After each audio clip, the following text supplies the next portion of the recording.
গ্রামের বসত বাড়ির আঙিনায় কিছু ফলের গাছ থাকবে, এটা স্বাভাবিক। পর্যন্ত বৃষ্টি হচ্ছিল, বৃষ্টি হওয়ার কারণে আমাদের পুষ্কুনি প্রায় পানি ছ হয়ে যাচ্ছিল, কিন্তু আমাদের পুষ্কুনি পারে একটা আম গাছ আছে, সেই আম গাছটায় কয়েকটা আম আছে, আর আমগুলো হচ্ছে বৃষ্টির কারণে পড়ে যাচ্ছিল। তাই সেই আমগুলোকে অপারেশন সাকসেস করার জন্য আমি আজকে চলে আসলাম এবং ভীষণ আকারে প্রস্তুতি নিয়ে হচ্ছে আমি প্রিপারেশন নিচ্ছিলাম এবং চলে আসলাম সেই আম পাড়ার জন্য। এবং আম পাড়ার সিস্টেমটা ছিল সত্যি অসাধারণ, দারুণ একটা সিস্টেম ছিল, কারণ বাঁশের আগায় একটা সিস্টেম ছিল, ওইটার মাথায় হচ্ছে টান দিলে আমগুলো চলে আসতো এবং প্রচুর বৃষ্টি হচ্ছিল, বৃষ্টি একটু ঝিমঝিম করে বৃষ্টি হচ্ছিল, সেই বৃষ্টির মাঝে আমি আমগুলো পারছিলাম। এই ভিডিওর মাঝে গ্রামীণ প্রকৃতির দৃশ্যগুলো সত্যি দারুণ ছিল, কারণ এরকম দৃশ্য সচরাচর পাওয়া যায় না। অনেক আনন্দ করছিলাম।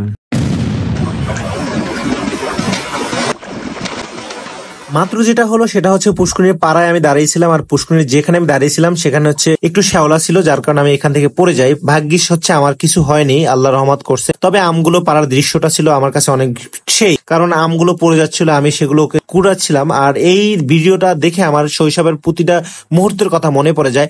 অবশ্যই ভিডিওটা দেখে অনেকেই শৈশবের কথা মনে পড়ে যাবে। যাদের এই শৈশবের কথা মনে পড়ে যাবে তারা হচ্ছে ভিডিওতে একটা কমেন্ট করে যাবেন। আর এমন ভিডিও সত্যি অসাধারণ, দারুণ একটা মুহূর্ত ছিল। বৃষ্টিতে ভিজে ভিজে আম কুড়ানোর সময়টা আমরা সবাই মিস করি।